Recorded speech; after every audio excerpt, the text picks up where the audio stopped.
Hi ಎಲ್ಲರಿಗೂ ನಮಸ್ಕಾರ. ಪ್ರೇಮ ಕಾವ್ಯನಳಿನ ಸಂಚಿಕೆ ಏನಾಗ್ತಿದೆ ಅಂತ ನೋಡ್ಕೊಂಬರೋಣ. ಧಾಮಿನಿ ಧನರಾಜ್ ಮತ್ತೆ ಸ್ನೇಹ ಇಬ್ರು ಕೂಡ ಪ್ರೇಮ ಅವ್ರ ಮನೆ ಹತ್ರಕ್ಕೆ ಕರ್ಕೊಂಡ್ಬಂದಿರ್ತಾರೆ. ನೋಡಿ, ಇದೇ ಪ್ರೇಮ ಅವ್ರ ಮನೆ, ಇಲ್ಲೇ ಇರೋದು.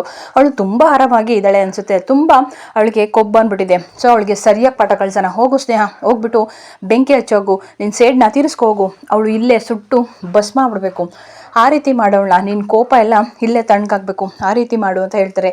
ಅದೇ ಟೈಮ್ಗೆ ಪ್ರೇಮ ಮತ್ತು ರಾಮ್ ಇಬ್ರು ಕೂಡ ಮನ್ಗಿಡ್ತಾರೆ. ಏನಿದು ಮನೆಯೆಲ್ಲ ಇಷ್ಟೊಂದು ಹೊಗೆ ಆಗಿದೆಯಲ್ಲ ಅಂತ ಹೋಗ್ಬಿಟ್ಟು ಪ್ರೇಮ ಹೋಗ್ಬಿಟ್ಟು ನೋಡ್ತಿರ್ತಾಳೆ. ಫುಲ್ ಮನೆ ಎಲ್ಲ ಕಚ್ಕೊಂಡ್ಬಿಟ್ಟಿರುತ್ತೆ. ಅಯ್ಯೋ ದೇವ್ರೆ, ರಾಮ್ ಎದಳು ಬೇಗ, ಮನೆಯೆಲ್ಲ ಬೆಂಕಿ ಕಚ್ಕೊಂಡ್ಬಿಟ್ಟಿದೆಯಾ, ಯಾರೋ ಬೆಂಕಿ ಕಚ್ಚಿದ್ದಾರೆ ಅಂತ ಗಾಬರಿ ಆಗಿರ್ತಾಳೆ. ಇದಿಷ್ಟು ನಾಳಿನ ಸಂಚಿಕೆ ಅಂದರೆ, ಇನ್ನು ಇವತ್ತಿನ ಸಂಚಿಕೆನ ನೋಡೋದಿದ್ರೆ, ಕಾವ್ಯ ಇರುವಂಥ ಹಾಸ್ಟೆಲಲ್ಲಿ PG ಓನರು ಕಾವ್ಯಗೆ ಬೆದರಿಕೆ ಆಗ್ತಿರ್ತಾನೆ. ಅದನ್ನು ಮಹಾದೇವ ನೋಡಿದಾಗ ಅವನಿಗೆ ಬಂದು ಎದುರಿಸ್ತಾ ಇರ್ತಾನೆ. ಏನು ಅನ್ಕೊಂಡ್ಬಿಟ್ಟಿದ್ಯಾ ದಿಮಾಕ, ಏನು ನಾಲ್ಕು ಬಿಲ್ಡಿಂಗ್ ಕಟ್ಟಿದ ತಕ್ಷಣ ಇಲ್ಲಿ ಓದೋರ್ನೆಲ್ಲ ಆಚೆಗೆ ಹಾಕಬೇಕು ಅಂತ ಅಂದ್ಕೊಂಡಿದ್ಯಾ, ಕಷ್ಟಪಟ್ಟು ಓದೋಕ್ಕೆ ಅಂತ ಇಲ್ಲಿ ಬಂದಿರ್ತಾರೆ, ನೀನೇನು ಧಮಕಿ ಹಾಕೋದು, ಅವ್ರ ಕ್ಯಾರೆಕ್ಟರ್ ಬಗ್ಗೆ ಏನು ಮಾತಾಡೋದು ಅಂತ ಹೇಳ್ತಾರೆ.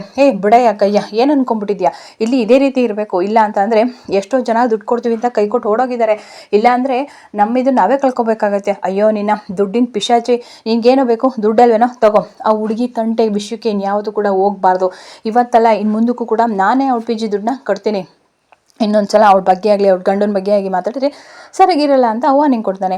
ಇನ್ನೊಂದು ಕಡೆ ರಾಮ್ ತುಂಬ ಬೇಜಾರು ಮಾಡ್ಕೊಂಡು ನಿಂತಿರ್ತಾಳೆ. ಪ್ರೇಮ, ಯಾಕೆ ರಾಮ್ ಹೀಗೆ ನಿಂತಿದ್ಯಾ, ದೊಡ್ಡಮ್ಮನ ಸ್ಥಿತಿ ತುಂಬ ಗಂಭೀರವಾಗಿದೆಯಂತೆ, ವಾಣಿಗೆ ಕಾಲ್ ಮಾಡಿದ್ದೆ, ಅವಳು ಹೇಳಿದ್ಲು ಪೂರ್ವಿ, ಈ ದೊಡ್ಡಮ್ಮ ಮಾತ್ರ ಏನೋ ತಗೋತಿಲ್ಲ, ಹಾಸ್ಪಿಟಲ್ಗೂ ಹೋಗ್ತಿಲ್ವಂತೆ, ನಾವು ಡಾಕ್ಟರ್ ಆಗಿದ್ದು ಕೂಡ ದೊಡ್ಡಮ್ಮ ನೋಡ್ಕೊಳಕ್ಕಾಗ್ತಿಲ್ವಂತ, ತುಂಬ ಬೇಜಾರಾಗ್ತಿದೆ ಪ್ರೇಮ ಅಂತ ಹೇಳ್ತಾರೆ.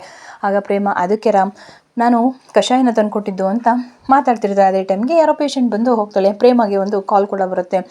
ನಿಂಗೆ ಎಷ್ಟೇ ಇದೆಯಾ, ಹೇಳ್ತೀನಿ ತಾನೆ, ಆ ಮನೆಗೆ ಹೋಗಬೇಡ ಅಂದರೂ ಹೋಗ್ತಾ ಇದೆಯಾ ಅಂತ ಹೇಳ್ತಾರೆ. ಆಗ ಪ್ರೇಮಗೆ ಫುಲ್ ಕೋಪ ಬರುತ್ತೆ.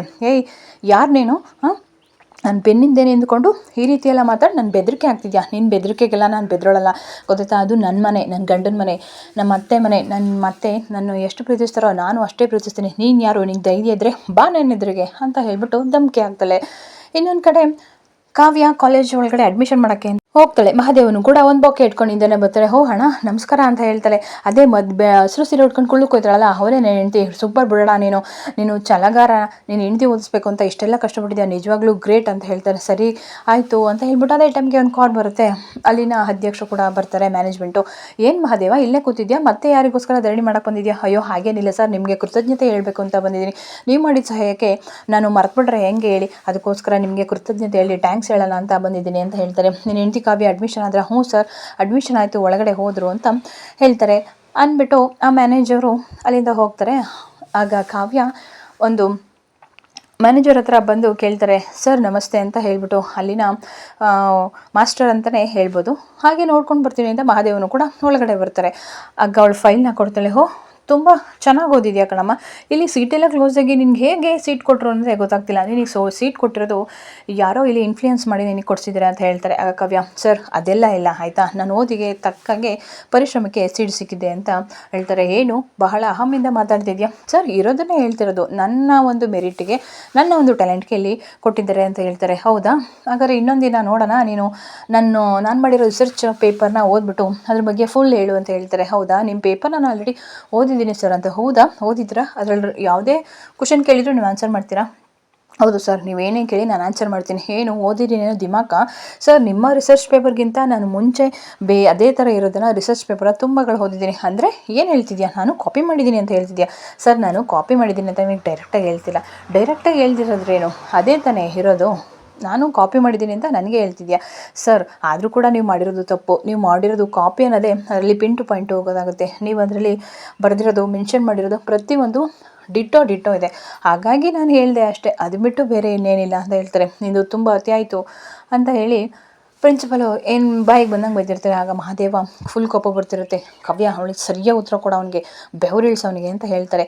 ಸರಿ ಆಯಿತು ಬಿಡು, ಅದೇನು ಓದಿದೆಯೋ ನಾನು ನೋಡ್ತೀನಿ, ಅದು ಹೇಗೆ ಈ ಕ್ಲಾಸಲ್ಲಿ ನೀನು ಮುಂದುವರಿಸ್ತೀಯೋ ನಾನು ನೋಡ್ತೀನಿ ಅಂತ ಹೇಳ್ತಾರೆ. ಸರ್ ಇರೋದನ್ನೇ ಹೇಳಿದರೆ ನೀವು ಯಾಕೆ ಇಷ್ಟೊಂದು ಕೋಪ ಮಾಡ್ಕೊತಿದ್ದೀರಾ, ಆಯಿತಾ, ನೀವು ಬರೆದಿರೋವಂಥದ್ದು ಬುಕ್ಕಲ್ಲಿ ಪಿನ್ ಟು ಪಾಯಿಂಟ್ ಮೊದಲನೇ ಬಂದಿರೋಂತಹ ಬುಕ್ಕು ಸೇಮ್ ಇದೆ, ಹಾಗಾಗಿ ಅದನ್ನು ಹೇಳಿದೆ, ನಾನು ಎಲ್ಲನೂ ಕೂಡ ರಿಸರ್ಚ್ ಮಾಡೇ ಓದೆ ನಾನು ಇಲ್ಲಿಗೆ ಬಂದಿರೋದು ಅಂತ ಹೇಳ್ತಾರೆ.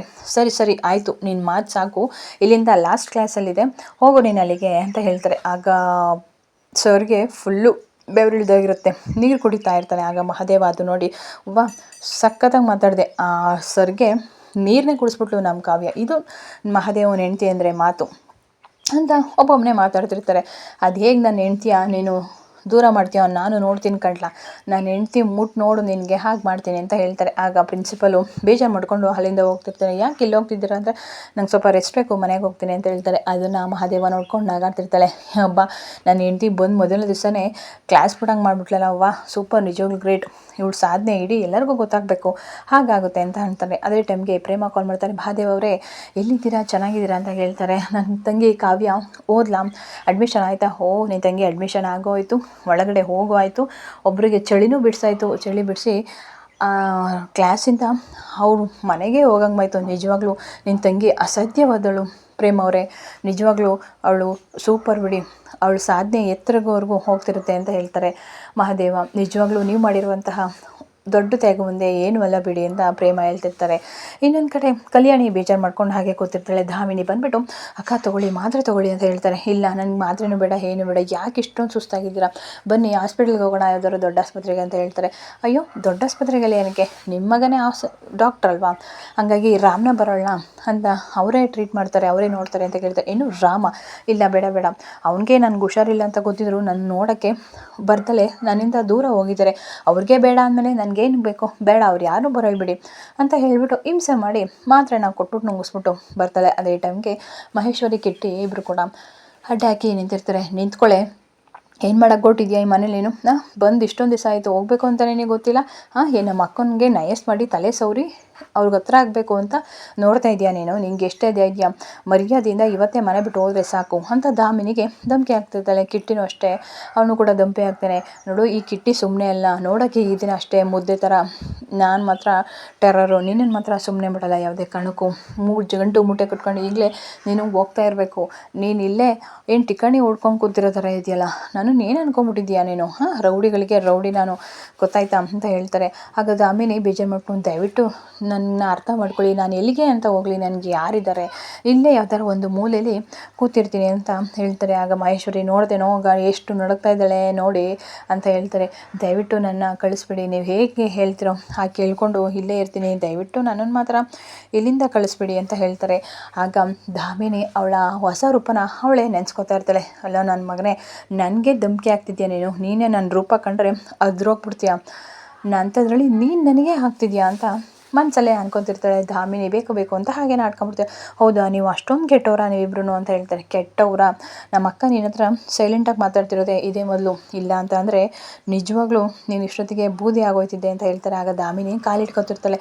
ದಯವಿಟ್ಟು ನನ್ನ ಕ್ಷಮಿಸ್ಬಿಡಿ, ಎಲ್ಲರ ಒಂದು ಮೂಲೆಯಲ್ಲಿ ಇರ್ತೀನಿ ಅಂತ ಬೇಡ್ಕೋತಾಳೆ.